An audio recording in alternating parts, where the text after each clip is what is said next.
Eh bien bonjour, bienvenue en 2022. Oui, c'est la première vidéo que je fais sur cette chaîne, ou même tout court, qui parle de livres. Et je suis trop contente. Écoutez. En 2021, je suis retombée à fond dans la lecture. Pourquoi? Comme beaucoup de gens, je pense c'est à cause ou grâce à BookTok ou TikTok, hein, cette application, cette horloge qui ruine nos vies. Mais pas tant que ça, parce que moi en gros, je passais un peu de temps sur TikTok et une fois, j'ai vu une vidéo d'une fille qui montrait les livres qu'elle avait lus pendant le mois. Déjà je me suis dit, ouais, elle a lu plusieurs livres en un mois. Et juste en mode, ah celui-là il était bien et tout ça, machin. Et je sais pas pourquoi, je me suis dit, oh mais c'est trop stylé, c'est vrai que moi j'ai pas lu pour le plaisir depuis un long moment. Et du coup j'ai liké la vidéo et au fur et à mesure l'algorithme de TikTok a fait que maintenant, je ne vois que ça. Mon TikTok, en fait, c'est BookTok depuis maintenant 6 mois. Et j'adore. Et je suis retombée totalement dedans. Et bon, mes hobbies switch littéralement comme mes chemises. Je change constamment de passe-temps. Je fais plein de choses différentes. Et parfois,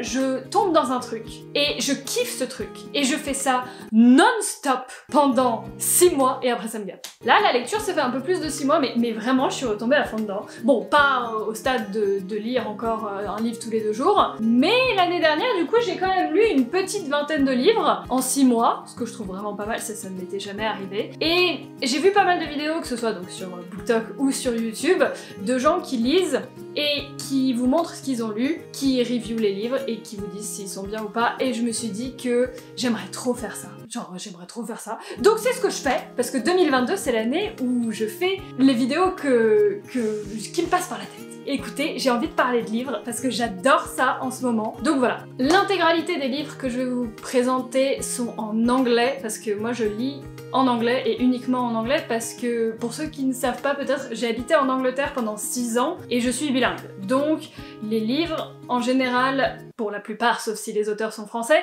sortent en anglais avant et puis je me dis, comme je suis retournée en France il y a quelques années maintenant, il faut que je continue de parler un petit peu anglais et que je continue à exercer ma mémoire et de parler anglais en fait dans ma tête. Et lire en anglais c'est une bonne technique pour garder l'apprentissage. Vous avez compris de quoi je parle.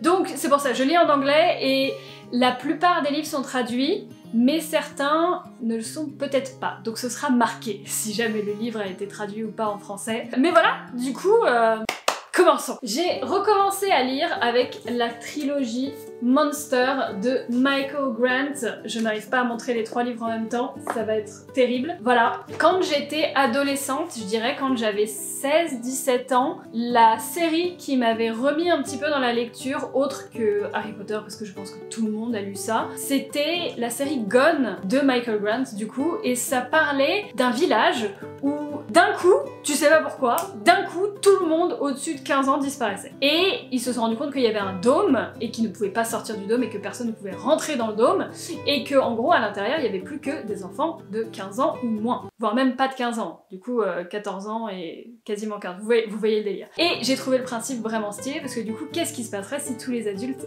avaient disparu, et je trouve que c'est très bien tourné. Alors ça part très vite, très loin, hein, parce que bon il n'y a pas que ça, il y a de la magie et tout ça, mais je trouve ça assez stylé comme c'est très vite l'anarchie et c'est très vite le bordel. Donc j'avais adoré cette série et donc ça c'est la suite et je ne l'avais jamais lue.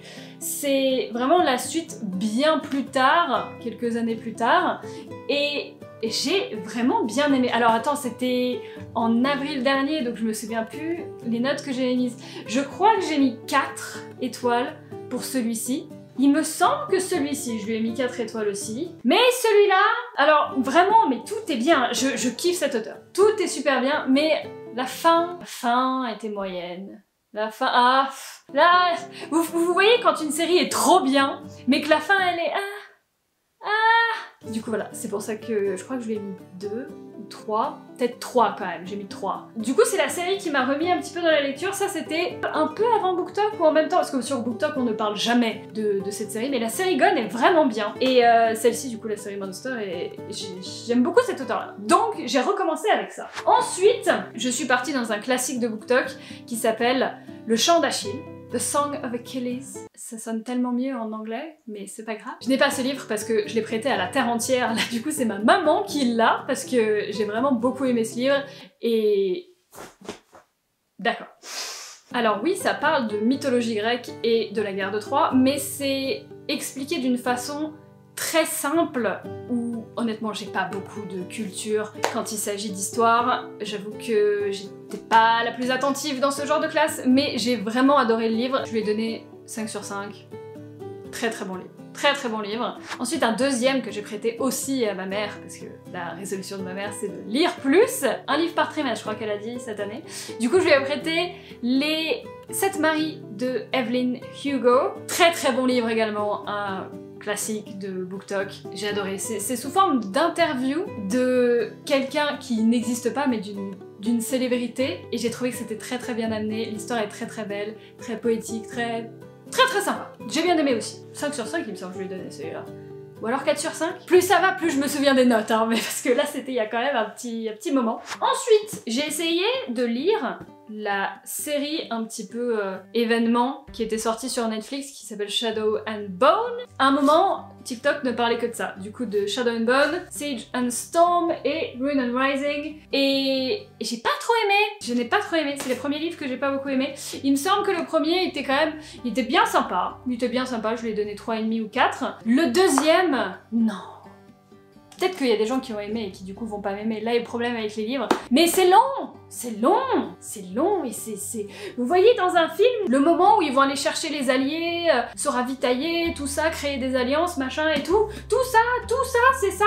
Tout le livre, c'est ça. Du coup, non et non plus. J'ai donné 2 étoiles et 2 étoiles parce que vraiment je n'ai pas aimé cette série, je l'ai trouvée un peu longue. C'était pas mon truc, voilà. Écoutez, il en faut pour tout le monde. Donc celle-là, ça n'a pas été trop mon truc, mais j'ai quand même essayé. Ensuite, j'ai essayé une autre série, je pense que c'était la série la plus connue de BookTok l'année dernière, je pense. C'est celle qu'on appelle ACOTAR, A Court of Thorns and Roses, en français, un palais d'épines et de roses. Oui, je crois qu'il est traduit, ils sont tous traduits. Pas mal du tout. Le premier, ça va encore, mais plus ça va, ceux d'après, ils sont un peu plus pour les adultes, on va dire 18+. Les livres 18+, c'est les livres où en gros, il y a des scènes sexuelles dedans. Donc, on voit rien, parce que c'est un livre, donc c'est dans l'imagination, mais pour les plus jeunes, ça peut quand même choquer. Pour certains, pour vraiment les plus jeunes. Celui-là, ça va, c'est encore très soft. Le début, c'est un peu en mode, j'étais là, ouais, je sais pas trop où ça va, le monde est sympa, mais tout a l'air un peu gnangnan, je suis pas trop fan, et genre, les 100 dernières pages, exceptionnel. D'un coup, tout part en couille, c'est très stylé. J'ai beaucoup aimé. Celui-ci, je lui ai donné 4, et la suite, c'est un grand favori de beaucoup de gens, exceptionnel, 5 étoiles, parfait. Premier livre que j'ai annoté d'ailleurs, premier livre où j'ai mis des petits marque-pages, j'ai surligné certains passages, et non mais franchement, super, j'avoue ça vaut le coup. Il y a 3 livres après ça, et je vous avoue, j'avais commencé celui-ci, mais il fait 850 pages je crois, non, 700 pages. Mais quand même un peu beaucoup, et je me suis dit, j'en ai pour 1000 ans à lire ça, donc plutôt que finir la série, plutôt lire plein de petits trucs et après je reviendrai, mais je crois que je suis arrivée à 200 pages et je me suis dit non mais je vais jamais finir ça tout de suite, donc j'ai laissé tomber au milieu, mais assez bonne série, on va pas se mentir, j'aime bien où ça va, en tout cas. Ensuite, j'ai essayé Caraval, j'ai lu le premier tome, c'est très sympa, je lui ai donné 4 étoiles, et juste l'héroïne principale qui est légèrement pénible, mais ça j'ai l'impression que c'est mon problème, j'ai toujours l'impression que les gens qu'on suit sont pénibles, mais elle, surtout elle. Mais tout le reste est vraiment super, le monde est superbe, l'histoire est vraiment très sympa, le concept est sympa. En gros c'est un carnaval, voilà, où il y a une espèce de série d'énigmes dedans, et le gagnant a le droit à un souhait, enfin son souhait peut être exaucé. Et le truc c'est que c'est très bien amené parce que tu sais pas ce qui est vrai ou ce qui est pas vrai, si c'est des acteurs du carnaval ou si c'est vraiment des gens, ou tu sais pas quoi croire, et au bout d'un moment tu te retrouves, tu sais plus quoi penser, et c'est très bien amené. Donc j'ai bien aimé. Il y a 2 tomes après ça, et je ne les ai pas lus parce que du coup je me suis embarquée dans le même délire, j'étais là mais merde, j'ai arrêté une série pour pouvoir lire plein de petits livres, et au final j'ai recommencé une série. Donc j'ai laissé aussi en stand-by, mais très bon livre. Donc ensuite je me suis mis à lire des livres un petit peu plus courts et qui faisaient pas partie de séries en tout cas. Le premier que j'ai lu c'était House of Hollow, et c'est un livre un petit peu d'horreur, un peu glauque, pas mal glauque quand même, parle de trois sœurs qui ont disparu un soir et qui sont revenues un mois plus tard sans aucune mémoire de ce qui leur était arrivé pendant ce mois-ci. Et à un moment, il y en a une des trois qui se refait enlever et j'avoue c'est assez glauque. C'est assez glauque mais très stylé. C'est pas très long, combien de pages ? 300, pas très long et j'ai vraiment beaucoup aimé celui-là. Je lui ai donné 4 ou 5, j'ai aucune mémoire. On va dire 4,5. 4,5. J'ai bien aimé. Ensuite, j'ai lu Leave the World Behind. C'était un livre qui était recommandé dans, vous savez, les mails des librairies que vous recevez toutes les semaines en mode « Les livres du mois sont ceux-ci !» Et du coup, bah, c'était un de ceux-là. Et franchement, il est pas super long. Il est pas super long, mais c'est écrit petit. Moi, je me fais souvent avoir. Parfois, il y a des livres où je me dis « Ça va, c'est pas long », mais c'est vraiment écrit tout petit, en tout petit dedans. Ah, j'avais surligné des trucs. Il y a des gens qui surlignent jamais rien dans les livres, et il y a des gens qui vraiment détestent les gens qui surlignent. Mais moi, j'aime bien. C'est mes livres, du coup, j'aime bien surligner les passages que j'ai préférés. Comme ça, après, quand je les prête, les gens, ils savent c'est quoi mes passages préférés. Enfin bref. Du coup, ça parle d'un couple, et avec leurs 2 enfants, qui vont en vacances dans un Airbnb au milieu de nulle part, totalement paumé, où il n'y a pas de réseau. Et un soir, il y a un couple plus âgé, c'est les propriétaires de l'appartement, qui sonnent et qui disent « Ouais, faut qu'on reste ici parce qu'il y a un gros problème dans la ville. » Il y a un gros problème, il y a eu une explosion ou une grande coupure de courant, il y a vraiment eu un truc très bizarre et on doit rester ici parce que il y a des problèmes et on retournera chez nous dans quelques jours. Et en fait ils ont aucun moyen de savoir si c'est vrai parce qu'il n'y a aucun réseau et ils savent pas si c'est vraiment la fin du monde ou si ces gens se foutent totalement de leur gueule. Et c'est très stylé, j'ai trouvé ça très bien écrit. C'est un peu 18+, il y a des scènes qui n'ont absolument rien à voir. Je sais pas pourquoi, il y a des moments où c'est juste vulgaire pour être vulgaire, mais j'ai trouvé le scénario très stylé. Du coup, très sympa. Petit livre très sympathique. Je lui ai mis 4. Je lui ai mis 4. Je me souviens des étoiles au bout d'un moment, mais je crois que je lui ai mis 4 sur 5 celui-là. Ensuite, j'ai lu The Hound of the Baskervilles. Je suis trop fan de la couverture de ce livre. C'est des éditions spéciales de classiques qui ont été rééditées. Et juste, I mean, hello! Je suis très fan. J'aime beaucoup Sherlock Holmes, j'ai regardé tous les Sherlock Holmes, j'en avais lu quelques-uns, je n'avais pas lu celui-ci. C'est quand même plus dur à lire que les livres d'actualité, on va pas se mentir. Il y a certains classiques qui sont simples à lire, il y en a qui sont quand même assez durs, assez denses. Le texte était dense, je sais pas si vous vous rendez compte, mais j'ai toujours adoré Sherlock Holmes et toutes ces histoires, toutes les façons de les dire aussi, parce qu'il y a plein de films et de séries maintenant sur Sherlock Holmes, et évidemment les classiques sont tout aussi bien. Pour moi c'est dur à lire, mais j'aime beaucoup les histoires. Je lui ai mis 3,5 parce que c'est très dur à lire, on va pas se mentir, mais j'ai adoré l'histoire, j'adore Sherlock Holmes, et bon, le livre est bon. On va pas se mentir, Et j'avoue que j'aimerais lire un petit peu plus de classiques, mais Sherlock Holmes c'est pas les plus simples, je pense, à lire. Ensuite, j'ai lu If We Were Villains de... Je dis le nom des auteurs depuis le début, je crois pas, hein. J'ai dit le tout premier et après je ne dis plus le nom des auteurs, mais c'était pas grave. Celui-ci, ça parle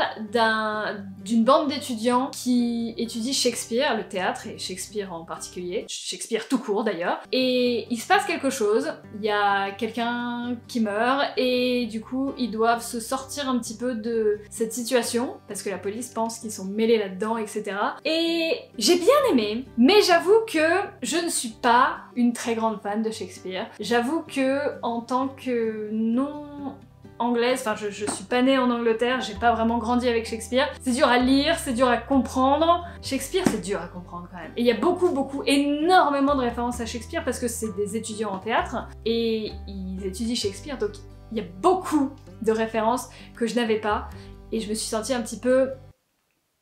Ouais, tout le reste était bien, mais juste beaucoup, c'est normal après, hein. C'est vraiment un livre sur des étudiants de Shakespeare, donc je ne sais pas à quoi je m'attendais, mais donc voilà, je lui ai donné 3,5, mais le reste est vraiment bien, en tout cas. Ensuite j'ai lu Verity de Colleen Hoover, une auteure très connue du coup sur BookTok, il y a beaucoup de gens qui ne parlent que d'elle. Elle est d'ailleurs dessus. Je trouve ça très drôle que les auteurs soient aussi sur TikTok, je trouve ça, je sais pas pourquoi, je trouve ça très drôle. Donc j'ai lu un de ses livres qui s'appelle Verity, c'est un thriller et qui est super bien fait. Franchement, j'aime beaucoup sa façon d'écrire. En fait, il y a beaucoup de gens qui ont arrêté de lire parce que les livres qu'on nous a dit de lire à l'école ont été écrits il y a longtemps par des auteurs qui vraiment, pour certains, passaient plus de temps à décrire des choses, des objets, que de faire avancer l'histoire. Donc je peux comprendre, c'était une autre époque et j'ai pas du tout l'âge ou les connaissances pour critiquer, et je ne critique absolument pas, je dis juste que ce n'est pas moi ma tasse de thé. C'est vrai que j'ai du mal avec les livres qui décrivent des trucs pendant 40 pages. Juste, moi je veux une histoire, je veux qu'on avance sur l'histoire. Vous voyez ce que je veux dire? Elle fait exactement ça. C'est trop bien. J'aime vraiment beaucoup sa façon d'écrire, j'ai l'impression de regarder un film, tellement c'est bien amené, les descriptions sont très bien quand même, c'est pas comme s'il n'y en avait pas, mais on s'éternise pas pendant 40 pages, vous voyez ce que je veux dire? Et c'est pour ça que j'aimais pas la lecture quand j'étais plus petite, parce que ce qu'on nous fait lire à l'école, non. Juste non. Donc franchement, j'ai adoré ce livre. J'aime beaucoup Colleen Hoover. J'ai lu d'autres de ses livres, mais du coup cette année. Donc je vous montrerai si je fais des reviews tous les mois, si je lis assez tous les mois pour vous faire des reviews tous les mois. Mais très bon livre. Un peu glauque, mais moins que House of Hollow par exemple. Un peu glauque, mais très stylé. Je lui ai mis 5 étoiles. Je lui ai mis 5 étoiles, hein, il me semble. Ouais, de tout cela que j'ai cité depuis le début, c'était le meilleur. Incroyable. Ensuite, j'ai lu The Inheritance Games. C'est pendant que je faisais mes vlogmas, donc certains l'ont vu, du coup que je commençais à lire pas mal. Et celui-ci était vraiment très sympa. Ça parle d'une fille qui a reçu un héritage de genre 42 milliards de quelqu'un qu'elle ne connaît même pas. Et du coup, il y a plein de petites énigmes pour savoir pourquoi elle, en fait, elle comprend pas. Et il y a ses 4 petits-fils qui, du coup, ne comprennent pas non plus pourquoi eux, ils n'ont rien et que cette fille que personne ne connaît, elle a tout. Et j'ai vraiment bien aimé. Je lui ai mis 4 sur 5. Et il y a une suite qu'il faut que je lise, mais je lis trop de trucs en ce moment. Ensuite, l'avant-dernier livre que j'ai lu en 2021, c'est Savage Lands. C'est un livre 18+, cette fois-ci, genre un peu plus quand même, un peu plus 18+, qui a pas mal de scènes qui peuvent être choquantes pour les plus jeunes. Mais le scénario est vraiment pas mal. Alors, les scènes 18+, bon, c'est moyen mon truc quand même. Mais le scénario est trop bien, c'est une fille qui se retrouve dans une prison, mais genre vraiment, je sais pas pourquoi j'aime bien les livres dans les prisons, je sais pas pourquoi j'aime bien les histoires dans les prisons, mais elle se retrouve dans une prison, mais genre vraiment la pire prison au monde. Enfin, là où elle est, et elle doit essayer de survivre là-dedans, et c'est vraiment très stylé. Je sais pas si je dois en dire plus, c'est vraiment super cool. Il y en a beaucoup de ces livres, il y en a beaucoup. Je crois qu'il y a 5 tomes qui sont sortis, il va y avoir un 6e qui va être sorti dans les mois à venir, un truc comme ça. Je suis en train actuellement de lire le 2e, je l'ai pas encore fini, mais les parties 18+ sont un peu too much. Dans c'est mon opinion, mais le scénario est vraiment bien. J'ai vraiment bien aimé, je lui ai mis 4 sur 5, et voilà. Et le dernier livre que j'ai lu en 2021, c'est le meilleur livre que j'ai lu de l'année. Le meilleur livre que j'ai lu tout court pour l'instant, vraiment. C'est The Love Hypothesis. Oh là là, il est trop chou ce livre, il est trop chou. Bon, il y a une scène 18+, il y en a dans beaucoup de livres, hein, j'ai l'impression. Mais c'est franchement, je savais pas que j'aimais les petites histoires d'amour toutes mignonnes, je savais pas que c'était mon genre, mais en fait c'est mon genre. Il est trop chou ce livre, je l'ai adoré. C'est comme beaucoup de gens sur BookTok, il y a même un sticker sur le livre qui dit le phénomène TikTok, au secours. Mais ouais, je l'ai vraiment adoré, c'est un livre, un des 2 livres que j'ai acheté en Suède d'ailleurs à l'aéroport, du coup j'ai gardé le petit sticker comme quoi il m'a coûté 149 couronnes suédoises, du coup je l'aime encore plus parce qu'il vient de Suède et pour l'instant c'est mon livre préféré, pour l'instant il est trop bien, 5 sur 5, parfait, trop mignon. Du coup voilà, ma caméra va surchauffer, j'ai un bouton qui n'en peut plus depuis tout à l'heure, j'espère que ça va aller, mais c'est tous les livres que j'ai lus en 2021 et j'avoue qu'en 2022, là on est le 10 janvier quand je filme ça et je suis déjà en train de lire mon 3e livre, donc c'est possible que j'en lise plus que l'année dernière. J'en ai lu 19 en tout, et cette année j'aimerais bien en lire au moins 24, du coup 2 livres par mois, je me dis que ça peut être pas mal. Et puis je vais essayer de les documenter dans mon nouveau carnet. J'ai un nouveau carnet, un nouveau bullet journal pour pouvoir documenter tous les livres que je lis. Voilà, j'en ai même 2 nouveaux, c'est ceux d'Eclipse. c'est ceux de ma boutique qui sortent très bientôt. Et du coup, je suis trop contente. Et regardez comme ils sont beaux. Et j'ai montré des livres toute la vidéo, donc regardez-moi ça. Magnifique, magnifique, c'est les miens, c'est les miens. Et vous pouvez avoir les mêmes si vous voulez. Je fais ma petite pub à la fin. Mais du coup, je vais essayer de documenter un petit peu tous les livres que je lis cette année et que j'aime bien. Et puis, je vous les montrerai en vidéo si ça vous a plu. Je sais pas si ça va plaire, ce genre de vidéo. Mais écoutez, moi, je suis tombée au pif sur une vidéo comme ça sur BookTok et ça m'a totalement redonné envie de lire. Donc si jamais je fais la même chose pour vous, c'est un bon hobby à avoir, hein, le livre. Ça nous fait passer moins de temps sur l'écran. Au moins. Du coup, voilà, c'est la fin de cette vidéo. Et puis, je vous dis à très bientôt, avant que le soleil se couche. Au revoir!